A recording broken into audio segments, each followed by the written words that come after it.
ते झी 24 तासच्या बातमीचा आता इम्पॅक्ट लॅब बोटावर लावण्यात आलेली शाई पुसली जात असल्या प्रकरणामध्ये मुंबई महापालिका आयुक्त भूषण गगराणी यांचे चौकशीचे आदेश आलेले आहेत आणि शाई पुसली जाते असे काही व्हिडिओ मिळालेले आहेत। तर झी 24 तासच्या बातमीचा हा इम्पॅक्ट सर्वात आधी झी 24 तासने ही बातमी पुढे आणली होती।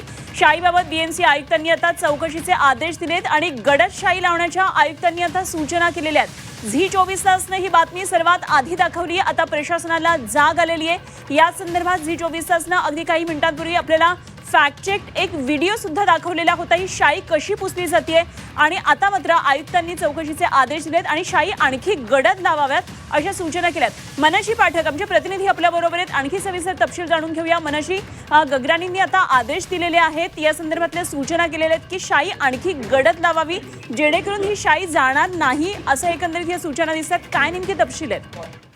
आयुक्त भूषण गगराणी यांनी या सूचना दिलेल्या आहेत की चौकशी या प्रकरणाची केली जाईल की शाई पुसली का जाते। मुळात असं आहे की आयुक्त भूषण गगराणी यांनी झी 24 तासची जेव्हा बातचीत केली फोन लाईनद्वारे तेव्हा त्यांनी हे सांगितलेलं होतं की नखांवरची शाई पुसली जाते, बोटावरची शाई पुसली जात नाहीये, म्हणजे स्किनवरची शाई पुसली जात नाहीये। मात्र जर अशा प्रकारे सॅनिटायझर असेल किंवा इतर कोणत्याही पदार्थाचा वापर करून जर शाई पुसली जात असेल तर आपण त्याची चौकशी करू असं सध्या महापालिका आयुक्तांचं म्हणणं आहे। मात्र प्रश्न हाच उपस्थित होतो की आता चौकशी कशा पद्धतीने केली जाणार आहे, कारण जे मतदान करून आता आपापल्या घरी गेलेले आहेत त्यांना पुन्हा बोलवणं शक्य नाहीये की कोणी कोणाच्या बोटावरची शाई पुसली का हे तपासणं देखील प्रॅक्टिकली शक्य नाहीये। त्यासोबतच आता इथून पुढे ज्या मतदारांना शाई लावली जाईल किंवा मार्कर पेनने त्यांना मार्क केलं जाईल त्यांची शाई गडद लावली जावी अशा सूचना सुद्धा त्यांनी दिलेल्या आहेत। ठीक, मनशी धन्यवाद दिलेल्या या माहितीसाठी। मनशी पाठक आमच्या प्रतिनिधी आपल्या बरोबर होत्या। तर भूषण गगराणी आयुक्त आहेत आणि त्यांनी या सूचना केलेल्या आहेत शाई आता आणखी गडद लावावी जेणेकरून ज्या तक्रारी येत आहेत शाई लगेचच जाते आहे। राज ठाकरेंनी सुद्धा यावर भाष्य केलेलं आहे, तर विरोधकांनी सुद्धा या संदर्भातल्या काही तक्रारी दिलेल्या आहेत तसा दावा केलेला आहे। तर या संदर्भात विजय वडेट्टीवारांनी काय प्रतिक्रिया दिली तेही आपण पाहूया। मला आता प्रभाग क्रमांक 3 मधून फोन आला, आमच्या उमेदवारांनी फोन केला की भाऊ शाई लावलेली पटकन निघत आहे। पूर्वी शाई आठवड्याभर निघत नव्हती, ते कातळे निघायचं पण शाई निघत नव्हती।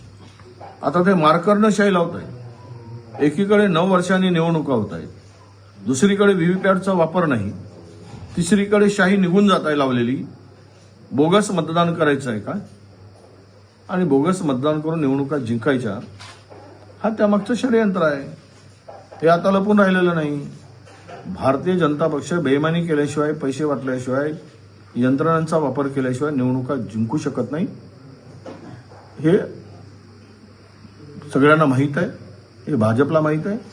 त्यामुळे भारतीय जनता पक्ष या सगळ्या गोष्टीचा वापर करत आहे।